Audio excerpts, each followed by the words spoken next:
कार्य में संपन्न न कर दूं तब तक मैं विश्राम नहीं लूंगा। लेकिन दोनों के बीच में वार्तालाप जब चल रही थी तो उस समय सनातन धर्म की बात आती है। आप सोचिए, हजारों वर्ष पहले भी शास्त्र इस बात का उल्लेख करते हैं और सनातन धर्म पर चर्चा की बात करते हैं। तब सनातन धर्म की एक छोटी सी व्याख्या सामने आई थी कि कृते च प्रतिकृतव्यम एष धर्म सनातन। सनातन धर्म क्या है? अगर किसी ने हमारे प्रति कोई कार्य किया है उसके प्रति कृतज्ञता ज्ञापित करना, यही सनातन धर्म है। और ये सनातन धर्म हमारे लिए इसलिए महत्वपूर्ण है कि हम गुरु परंपरा के प्रति कृतज्ञता ज्ञापित करते हैं। गुरु पूर्णिमा के दिन, आषाढ़ शुक्ल पूर्णिमा की जो तिथि है, इसे हम व्यास पूर्णिमा के रूप में भी मानते हैं। कृष्ण द्वैपायन व्यास हम सबको, पूरी मानवता के लिए उन्होंने जो महती कार्य किया उसके प्रति कृतज्ञता ज्ञापित करने के लिए हर एक के लिए वेद उपलब्ध करा दिए, शास्त्र उपलब्ध करा दिए, वे दुर्लभ ग्रंथ उपलब्ध करा दे जो आज भी हजारों वर्षों के बाद भी मानवता के कल्याण का मार्ग प्रशस्त कर रहे हैं। इसलिए उनकी तिथि को हमारी ऋषि परंपरा ने, उनकी जन्म तिथि को हमारी ऋषि परंपरा ने गुरु पूर्णिमा के रूप में, क्योंकि उनको हमने अपने गुरु परंपरा के साथ जुड़ा, गुरु के रूप में माना। उन्होंने इतना सब कुछ हमें दे दिया। याद करिए, महाभारत जैसा ग्रंथ उन्होंने रचा और ग्रंथ में उन्होंने इस बात का दावा किया, आज तक दुनिया के अंदर कोई वैज्ञानिक, कोई साहित्यकार, कोई कथाकार,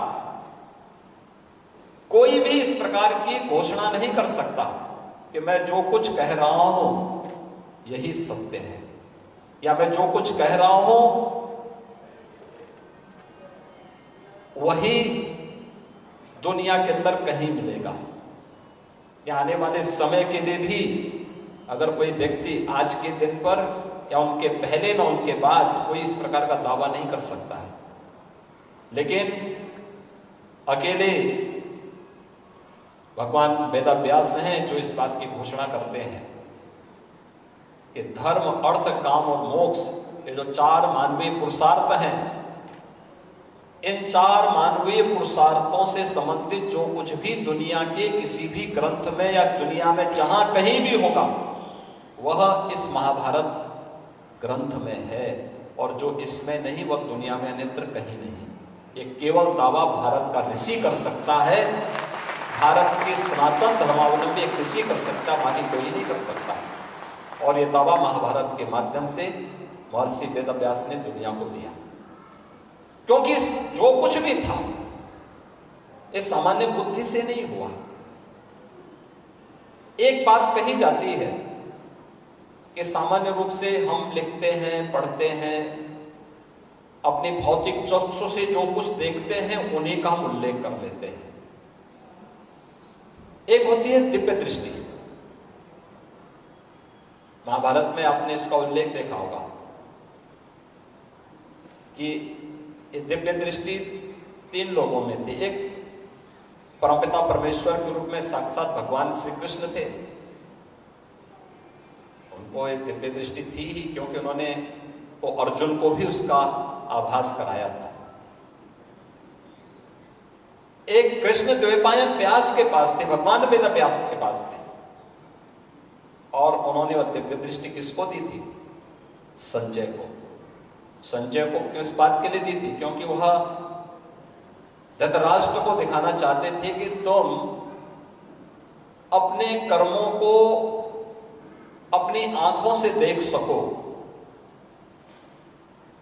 जो महाभारत होने जा रहा है, इस महाभारत के परिणाम को देख सको, इसके लिए तुम्हें मैं एक दृष्टि दे रहा हूं।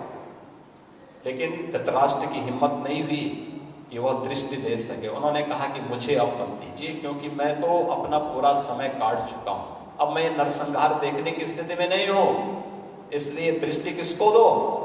संजय को दे दो। संजय मुझे उस पूरे युद्ध का वृतांत सुनाता जाएगा।